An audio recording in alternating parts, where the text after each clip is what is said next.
Welcome to the Therapy Show podcast. I'm your host, Lisa Mustard. In each episode, I interview a seasoned and knowledgeable talk therapist from the counseling world to glean valuable insights, techniques, and tools that you can apply to your practice and your life.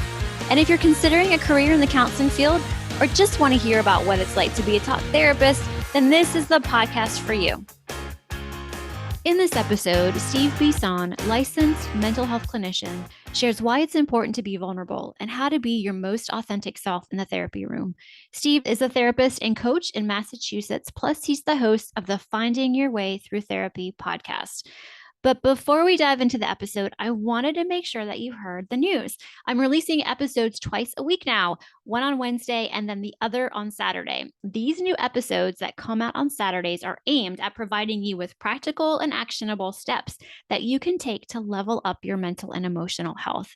The first one is out, and it's on a question that I get asked all the time. And when I say all the time, I mean 3 to 5 times a week. And that question is, Lisa, how do I find a therapist?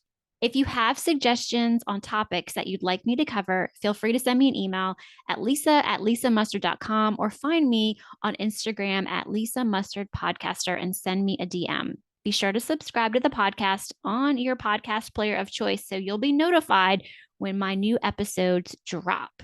All right, so let's just jump into this episode with Steve. Well, hey friends, welcome back to another episode. This week's guest is Steve Bisson. Did I say it correctly? I love it. I love it. Okay, cool. Because it is French and I make sure I want to say it correctly. So welcome to the show. It is awesome to have you. Thank you so much for having me, Lisa. I've been listening to you for a couple of years, so Wow. appreciate it. Thanks. Yeah, well, I appreciate it as well. Thank you for listening. I really appreciate it more than you know. But we are here today to talk about what you have going on. So can you share a little bit about, well, let's talk first about your podcast. Perfect. Because if I had to talk about my career, I have to talk about like 22 different jobs, and I don't want to do that. Right. Right now, I've been doing a podcast. The stuff that I really want to make sure I give proper credit to is that I had called Lisa, or I think it was through Instagram. I contacted her out of the blue, and I'm like thinking about starting a podcast. Would love to have your feedback. 2.5 seconds later, Lisa responded, yes, absolutely. Let's set up a time. I think she still does that through Calendly or one of those apps.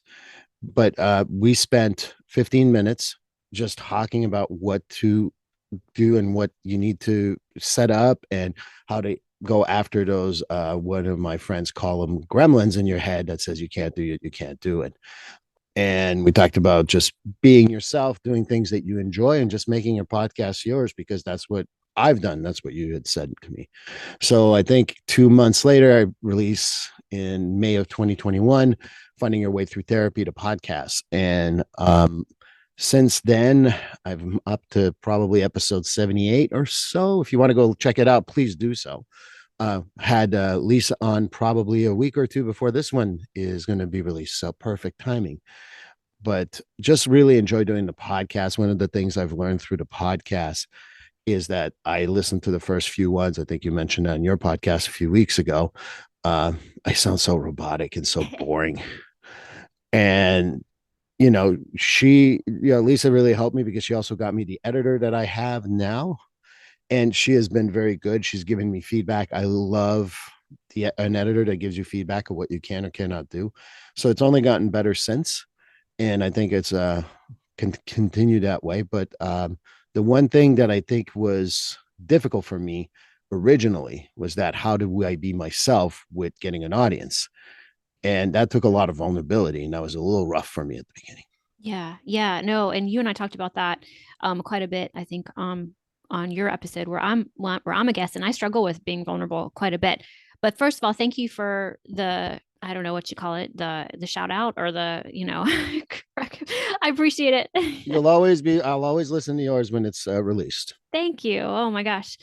That's just so kind. And I do remember that really, really well, like when you reached out, because I'm a huge proponent and believer in podcasting as a way to get your message out there. And it does take time, and it does feel weird when you start. But you had it in you from the get-go. Like you wanted to make it happen. And I know that's the difference between somebody who just like thinks about it and kicks the can down the road 6 months later, 9 months later, versus someone who says, I'm ready to start. What do I need to do? There's a difference. Like there's just a difference in that readiness. And which everybody's got to get to that point. So, yeah, talk about, because I still struggle with being vulnerable. I mean, I still struggle with how much do I share, how much do I let out. And I know I shared in an episode the reason why, and I know I shared with you, off camera or off audio, a little bit more about that. But after our discussion, I was like, you know what, Steve is doing it. I'm gonna really go for it. And tell us what it was like for you to put yourself out there a little bit and be vulnerable the very first time. I go back to what happened in when I was in my undergraduate, Mm-hmm. and it will make sense in 2.5 seconds. Or hopefully, I can tell the story as fast as I can. One of our professors, I went to McGill University in Montreal. It's where I'm born and raised, and he said to us, "There's an auditorium of people in psychology in McGill," and he says to us, "Who's here to learn more about ourselves or yourself?" And I put my hand up, as well as the majority, if not all, of everyone. And then he says, okay, you'll all be terrible therapists because you need to be working on yourself with your therapist, not through classes. And if you're not doing that, you're not going to be a good therapist. And I remember going, F you at first, and was so angry at him. And then after a couple of years, it really sunk in that you're right. You can't be fixing yourself through others. And in my family, I love my family, very blue collar, very hardworking, but they also didn't believe in therapy per se. They'll go to, you fix your problems, you talk to the family, you take care of it that way. But then I decided to go to therapy. And after a few incidents in my job, but still took a while, and then started talking about a lot of stuff. And I learned very quickly that my first professor was right. If you're trying to learn about yourself through a class or even a podcast to a certain extent, it's not just you need to work on yourself with a one-on-one therapist. And that's when I decided to be a little more myself. And I also give credit to Howard Stern, late 90s, early 2000s.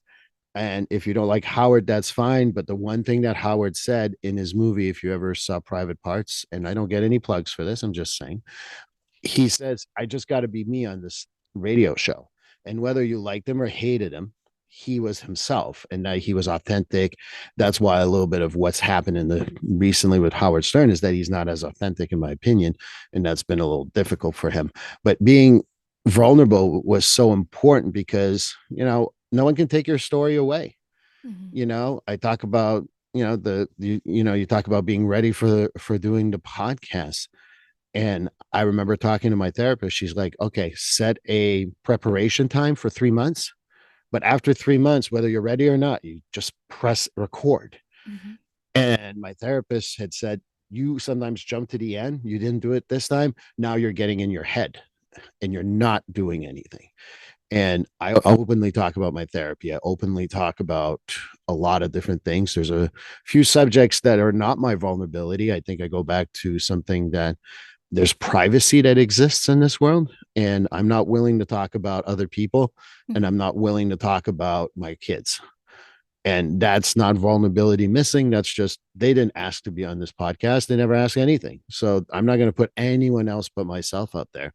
And by being myself, who can take away my story after all? Right. So true. So true. I mean, that's what it's all about. And I like how you said that you process all this with your therapist before you hit record, and she kind of pointed out what she saw and where she thought you might, get stuck a little bit. I thought that was really cool. She knows you that well and you have such a good relationship. She was so good on calling me. I share. I don't think I've shared this on a podcast, but I'll share it with you. My therapist, the first time I came in, I sat down and this was my second or third therapist. And I sit down, I give her like a blah blah story. I was going through a difficult time personally and at work. And after 15 minutes, she says, okay, now that you've told me all the therapy BS you can think about, how about you be yourself now? Mm. And I'm like, wow, that's my therapist right there. She called me on this in 15 minutes. And Mm-hmm. I think that for me, that's where also being vulnerable has become easier, because she always said, if you say something anywhere in your life and it's your story and you didn't lie about it, who can take that away from you? Mm-hmm. Mm-hmm. And so I had a great relationship with my therapist. I have a different therapist now. He's also pretty good. But definitely with her, I stayed with her for about 10 years because she would not let me get away with just giving her the ha story. Right. Yeah, man, that's so cool. So much of it's about the relationship in therapy. Those are the to me, when you build that relationship and there's trust and there's honesty and vulnerability, that's where work really happens for the patient or the client or whatever you want to call the person the receiving the therapy. It's really great. Yeah, and I think a lot of people don't get that. They think therapy is one thing and then they start going and I don't know what they're expecting, but maybe because of this instant gratification world or social media, they think it's going to be one thing and it turns out to be another. And I'm always interested in what people first impression or experiences are when they start going. It's pretty neat. Well, I could tell you one thing that I share with my clients who sometimes struggle with the process of therapy because, you have people who come in and say, fix me Mm-hmm. or fix me within the next 3 months or whatever. And I go back to Kristen Bell, who had said on an interview what her therapist said, and I steal that from him. I don't know the guy. But he said, you can't expect to walk into a forest for 10 miles and get out in 5. And I always remember that as a way to explain it to people. The other one I explained to people is if you break a bone, let's say you break your finger, Mm-hmm. just for an easy one, it will take about a half second for the finger to break, but it'll take 6 to 8 weeks to heal. Mm-hmm. So you accept that a half second will take 8 weeks, but you don't expect that 2 years of stuff you went through in your life that I should do it in 6 months. It just makes no sense. The medical model can work for mental health if you just have that process thing. I go back also to cancer, which is another one that people can relate to. You don't get diagnosed with cancer, you get one chemo treatment or radiation, and you're good. No, it takes a year, it takes 6 months, it takes a long time. Even if you do get certain surgeries, you can definitely still have, follow ups for 3 to 6 months after that. So it's not something that, mental health doesn't develop in 2 seconds, an issue, and you got to fix it in 2 seconds. It takes time, it takes energy, it takes vulnerability. That's why always go back to being vulnerable, not only on my podcast. I'm not overly vulnerable with my clients. I don't overshare, but I don't have a problem sharing with my clients because at the end of the day, what are you going to do? Make fun of me for a story that's true? Right. Yeah. Yeah. Yeah. And I think that's important because your story is your story and nobody can take that from you. I mean, that's your experience, your lived experience. And just because you've and I use this example a lot, like you have siblings who grew up in a family, they witnessed the same thing, but the meaning making that they took away from the experiences is completely different. And so you have to remember that just because you witnessed something and you came away feeling X, Y, and Z, another person can witness the same thing, and for a number of reasons, like a past trauma, already have experienced some environmental stressors. Like there's so much that, yeah, I get kind of miffed when people start to judge other people's stories and drama, not drama, trauma. Like I get a little bit both. Yeah, it depends on the situation. Yeah, and I encounter that a lot in what I do because I work in a non-clinical environment, but I do clinical work, and so there's a lot of you know I don't want to say judgment, but yeah, sometimes there's that judgment. They should not be reacting this way. Can you talk to them and help them fix them? I'm like, it doesn't work like that. It doesn't work like that. But we do the best we can. Working for a military branch. Okay, so you're more vulnerable on your show. Tell us about the types of topics that you bring on your show or that you like to talk about. There's a lot of different things that I talk about regularly, and I have what I consider a regular guest who is a friend of mine. He's an officer, he's a police officer. His name is Jay Ball, and we talk about the difficulties that first responders face on a regular basis. And recently, for the last few seasons, we've had Caitlin join us. Caitlin D. He is someone who also has worked with first responders in a co-response model. And because I've worked in that environment for 10 years at least, I kind of see the difficulties. Obviously, you treat the clients the same way you treat any police officer or any fire or EMT or paramedic, but I also saw the deep need for that. And you talk about the military, first responders have usually, not all of them, but have a military background sometimes. And I've worked with the military and I enjoy working with the military, but they bring their own slew of issues. And if you think about the families of military people, that's another set of issues. And, while the military has done a better job, I think that there's times where I've struggled with the military also, for lack of a better word, blackballing someone who might have a mental health issue after seeing a traumatic event. We should support that. And that doesn't mean they can't work after that. We just need to find ways to support them. Unfortunately, they wait until they're discharged in order to do that because they're afraid. Um, Mm-hmm. and that's not Lisa's opinion. That is my opinion. And you can call me anytime. Um, as far as the other stuff we talk about, Pat Rice is another fairly regular person, which is completely different than first responders. We talk about spirituality. We talked about his near death experience. We talk about how to navigate some of the things that maybe people would consider woo woo and also making it palpable. And Pat's also sober for 37 years. And so we talk about sobriety and that stuff. The other stuff that's come up is like I didn't know much about dance movement therapy, so I've had people come in and talk about that because I know nothing in regards to that. So it's always important to have people on there that are going to bring that up. But the one constant question, and then I can think about, we talked about finances, we talked about panic attacks. I've had people talk about trauma. Trauma is one of those big ones that I talk about, if not every podcast, pretty much every podcast, because it's so important to address the trauma. Because, like you said, a trauma for one is not the same as the other. And I tell people seeing a dead cat on the road is traumatic as much as someone getting an IED blown up.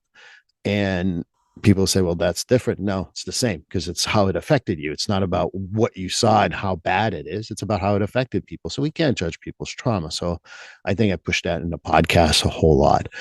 And so, yeah, those are the subjects. And I think that we talked about podcasting when you came on, and we talked about different things like that. I think that I have a great one that came out in November, probably around right 2 days before Veterans Day. I had a veteran who gives us a great story, so please go listen to it.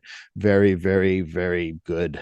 One of those few times listening to it, I got a little teary, and I have no problem saying that.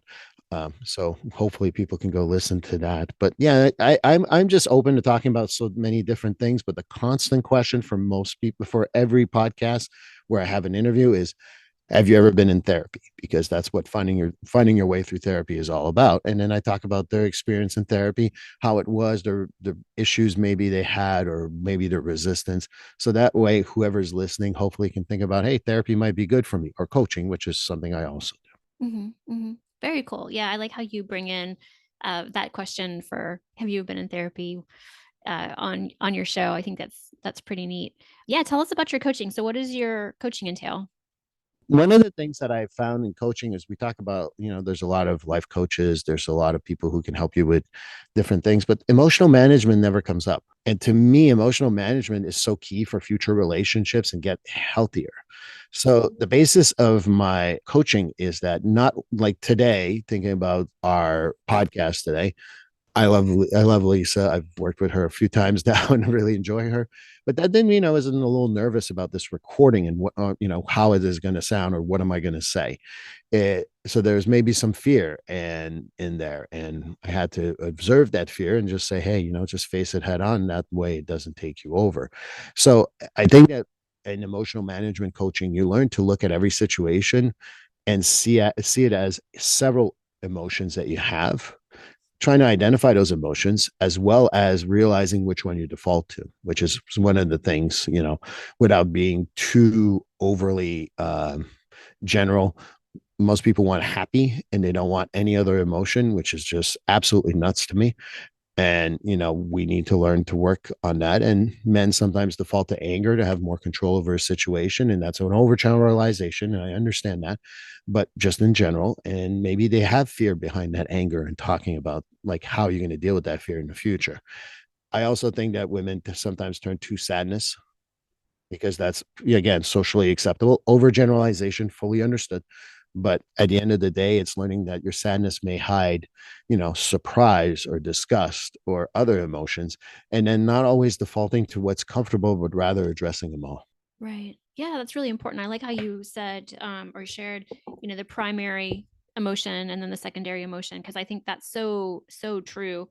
And I think about that a lot, not just with clients, but like with in raising my kids, and like when something happens and one of my children is kind of telling me what's going on. Of course, they don't want me wearing, they tell me, take your therapist hat off. I don't know if your kids tell you that too, but I think I've had dates say that to me, so don't worry. yeah, there you go. I think my husband has said that to me too. Like, oh, come on. It's hard being a therapist and being in relationship with people because it's like you kind of like see stuff that maybe others don't, and but yet you can't say it sometimes, but you got to find a way to I find a way to say it without saying it, I guess is has what I've honed over the years. But yeah, like I think it's really important to know that a lot of the times the first emotion that comes up is like you said, the socially acceptable kind of default, but really what's going on underneath is what needs to be addressed. And I think about me and how I react and respond to things.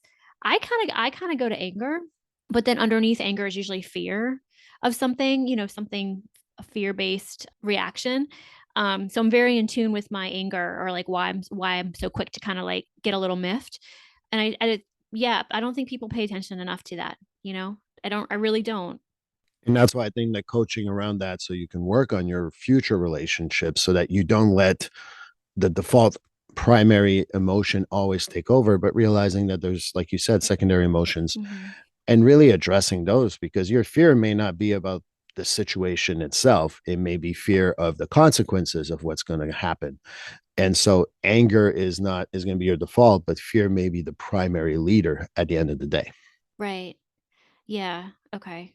Yeah, that's a good way to think about it. I'm just kind of thinking about my own stuff.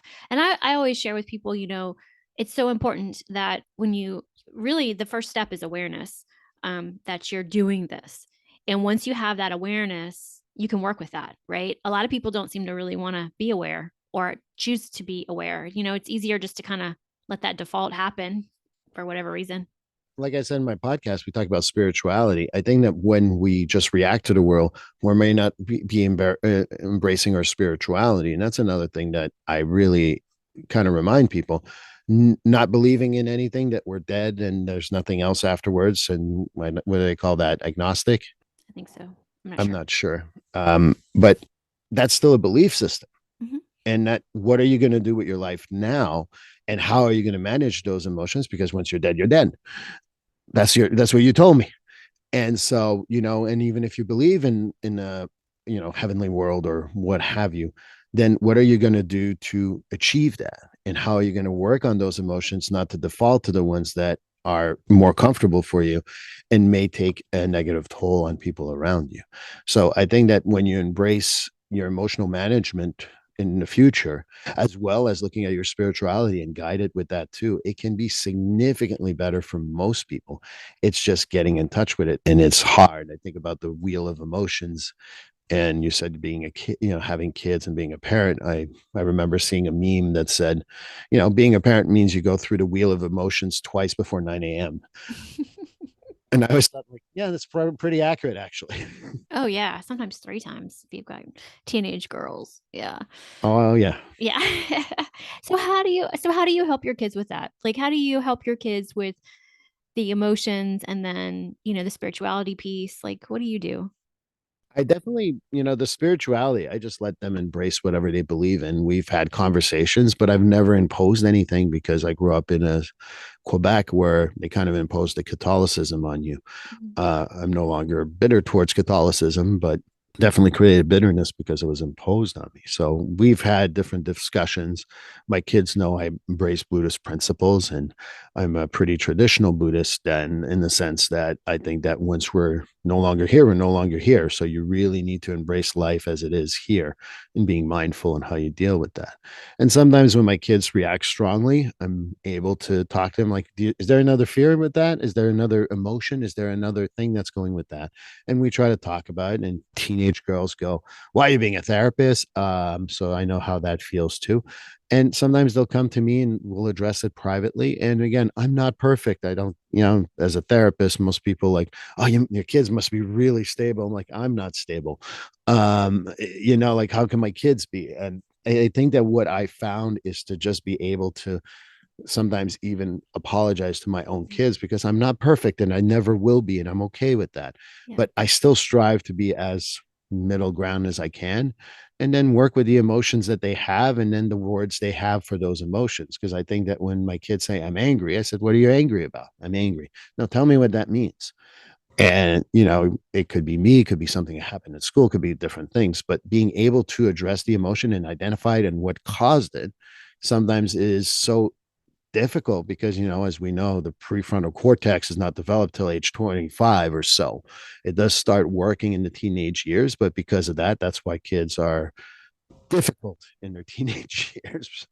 And love my daughters, don't get me wrong, but it is difficult. So I think that that's what I do. And I've had my daughter sometimes, like, when her sister's not around, grab me and start talking about stuff, and we have those private conversation. I think that when you have more than one kid, it's so important to find time to just spend with them because they don't want to tell in front of their sister XYZ, whatever, or brother. I'm talking about my own life here.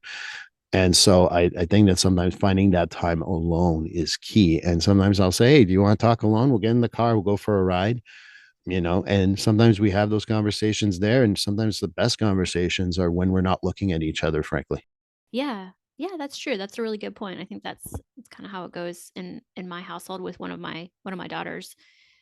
Yeah, and each kid is so unique and the personality that they come out with, I find hasn't changed that much since they were born. I tell my kids that a lot. I'm like, "You came out this way. Like this is your personality." I mean, how you were as a baby, is how like really it's fascinating. And I didn't really get that until I had kids, the whole nature nurture thing. I didn't really understand that. And yeah, it sounds like, we have very similar experiences. So, I'm not stable either. I'm really not. You just ask my kids, ask my husband.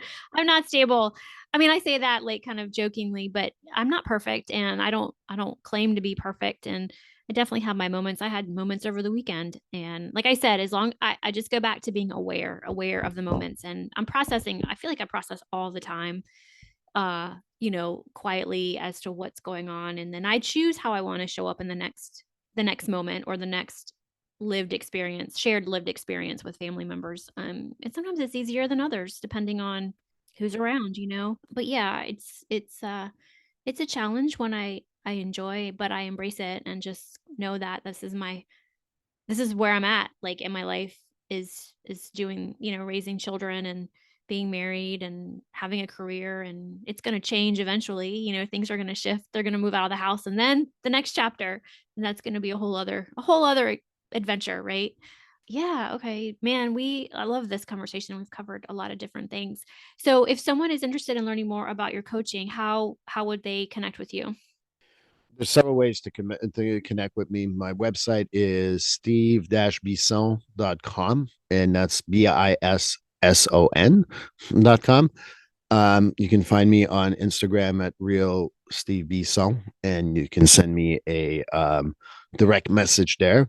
But ultimately, I just want to be able to help people. We know one of the unique things I do with my coaching is you're going to get 2 texts a week to come up to work on certain things. And I think that what we can do between sessions is sometimes as important as the session itself. So if you're having a coaching session with me, we can work on stuff, but if you don't have follow through or you're not working on other stuff, sometimes that can be difficult. So I think that I fill that gap with texting. And so, and I really want people to be able to have healthy relationships, healthy business relationships, healthy life, because as you know, we are obviously joking when we say we're not stable. We're as stable as we can be, but we have moments where we're not stable, and that's normal.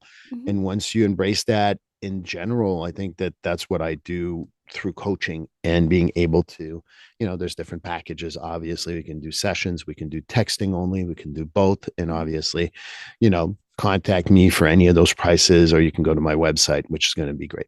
Okay, yeah, I'll put all that in the show notes so you don't have to worry about remembering it. You can just click the link in the show notes and go straight to Steve's website. Cool. So what are you excited for in the future? What's on the horizon for you? I think that for me, it's just embracing where I'm at in life versus thinking about where I should be or where I've been. Mm. And I sometimes struggle with where I should be. And that's very vulnerable here because my podcast should have more listeners, or I should be more entertaining on Lisa's podcast. And I have all those insecurities and I have zero problems talking about them, but embracing the moment versus thinking about, in a year from now, I just want to be better. And I think that's not as easy as it sounds sometimes because we get very comfortable. And again, my Buddhist principles as are very good guides for me. And I always remember the only constant is change. And hopefully I can embrace it as it comes. But I I just want to be able to be a very successful coach, a successful podcaster, but above all that, a good human being, a good father, a good son. I want to be a good boyfriend. I want to be a lot of different things. A good friend. There's so many things I want to be, but ultimately, it's just improving and embracing the moment so I can improve in the long term. Yeah. Oh, that's great. I really like that. That's kind of same for me. Like just, I could say where I want my show to be or how much money I want to make or what I want my marriage to be like. But at the end of the day, it's like you said, change is constant. And I just keep going back to stay present, just stay present, stay mindful, stay aware. You can choose how you want to show up. And like you said, it's like the more you put out there, the more value you offer, the more vulnerability, authenticity, it will come back to bless you. I'm convinced of that. Yeah, it takes time, but it's worth it. I'm so glad you started your podcast. Oh yes, well, thank you, and I can't I can't wait for us to work even more together because I truly enjoy our work together, Lisa. Cool. Yeah. Well, I'm all about you coming to join the Sightcraft Network. I'm like, come on, come join us. It's funny, and if this is too vulnerable for everyone, we've had this conversation before. I Yeah. have thought about it, and I will talk to you off air about it. Awesome. Okay. Well, that's great. I'm excited. I'm excited for the future. Well, Steve, thanks so much for coming on the show. You guys, I'll put all of the ways to connect with Steve in the show notes. So thanks so much for being here. Thank you so much. Hey guys, before we end this episode, if you are liking my content, if you're liking my podcast, be sure to go over and leave me a 5-star review on the podcast platform of your choice. And if you are up for it, I'd love it if you left me a review as well. Well, that wraps up another episode of The Therapy Show with Lisa Mustard. I know there are hundreds of thousands of podcasts out there, and I'm thankful you've chosen to listen to mine. Be sure to visit lisamustard.com to access the show notes and discover more fantastic content. And I'd be grateful if you subscribe to the show. Thank you.